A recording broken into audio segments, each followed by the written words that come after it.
Bonjour à tous, aujourd'hui nous allons attaquer la sixième leçon en électricité. Donc avant de commencer, on va faire une petite révision et puis après on va continuer à avancer.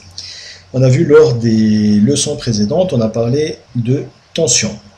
Donc comment on mesure une tension? Donc ici j'ai un circuit générateur et puis là j'ai un récepteur, ça peut être une lampe ou un moteur par exemple, hein. Donc comment je fais pour mesurer la tension du générateur? Tout simplement, je prends un voltmètre, donc c'est un appareil de mesure, je prends le voltmètre et je le mets en parallèle du générateur, ce qui va me permettre de mesurer la tension du générateur. Voilà pour la tension. Donc le symbole c'est U, l'unité de mesure c'est le volt, le symbole du volt c'est la lettre V et l'appareil de mesure c'est le voltmètre. Maintenant nous allons voir pour l'intensité. Donc pour mesurer une intensité, on utilise un ampèremètre. Sauf que cette fois-ci, l'ampèremètre, on va le mettre en série et non pas en parallèle, comme tout à l'heure avec la tension. Donc l'intensité, le symbole c'est I, l'unité de mesure c'est l'ampérage, et le symbole de l'ampérage c'est la lettre A, l'appareil de mesure c'est l'ampèremètre. Pour mesurer une résistance, donc on utilise un ohmmètre et on le place exactement comme on a placé la mesure pour la tension, c'est-à-dire en parallèle. Donc ici je me mets en parallèle de ma résistance et je mesure sa résistance. Donc le symbole c'est R, l'unité de mesure c'est ohm, le symbole du ohm c'est la lettre grecque qu'on a ici et l'appareil de mesure c'est le ohmmètre.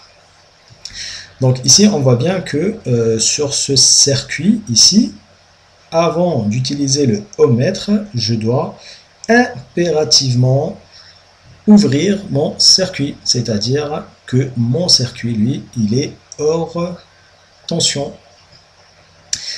Très très important à ne jamais oublier. Donc maintenant sur ce circuit je vois que j'ai une seule résistance. Maintenant supposons j'ai plusieurs résistances sur le circuit. Comment je vais faire pour calculer la résistance équivalente? C'est ce qu'on va voir tout de suite. Donc ici je suis sur un circuit en série, j'ai résistance 1, résistance 2 et résistance 3. Donc quelle est la résistance équivalente de ce circuit? C'est tout simple, quand je suis en série, je le répète, quand je suis en série, la résistance équivalente est hyper simple à calculer. J'ai qu'à additionner les trois. Donc supposons R1 est égal à 1, R2 est égal à 2 et R3 est égal à 3. Et la résistance équivalente c'est 1 plus 2 plus 3 est égal à 6. Comment agit l'intensité sur un circuit en série? C'est ce qu'on va voir tout de suite. Donc l'intensité L, c'est comme un flux, c'est pas comme un flux, mais c'est un flux d'électrons. Donc les électrons qui vont passer par là, forcément ils vont sortir par là. Donc ceux qui passent par là, forcément ils vont passer par R2 et ils vont passer par R3. Donc le flux sera le même.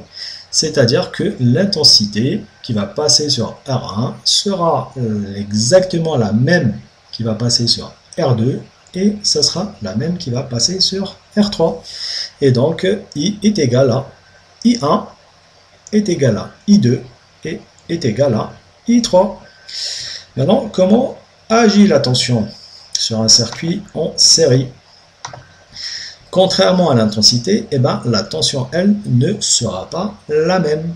C'est-à-dire que la tension totale sera égale à U1 plus U2 plus U3.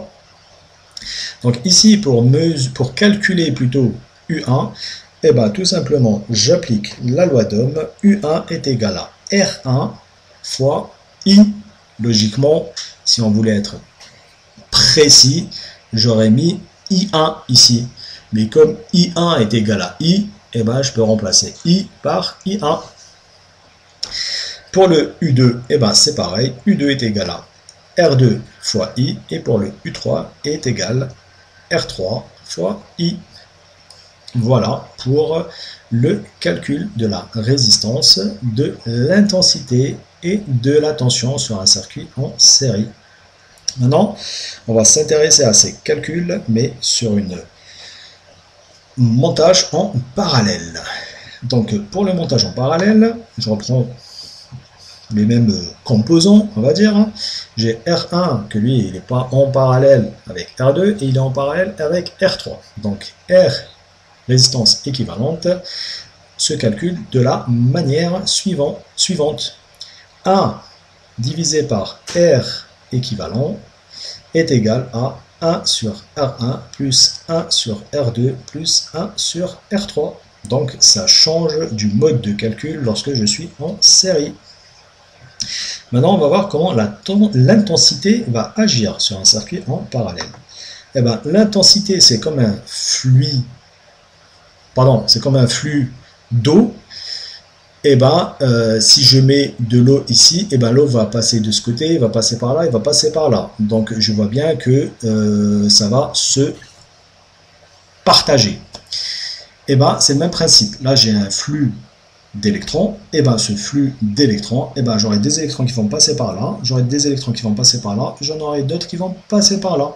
C'est-à-dire que l'intensité totale est égale à I1 plus I2 plus I3. Maintenant, on va s'intéresser à la tension quand je suis en parallèle. Donc, contrairement à l'intensité, eh ben, la tension, elle, sera la même. C'est-à-dire que la tension totale sera égale à U1, sera égale à U2, sera égale à U3 sur un circuit en parallèle. Voilà pour la 6e leçon en électricité. J'espère que vous avez tout bien compris. Je vous remercie pour votre attention et je vous dis à très bientôt. Merci et au revoir.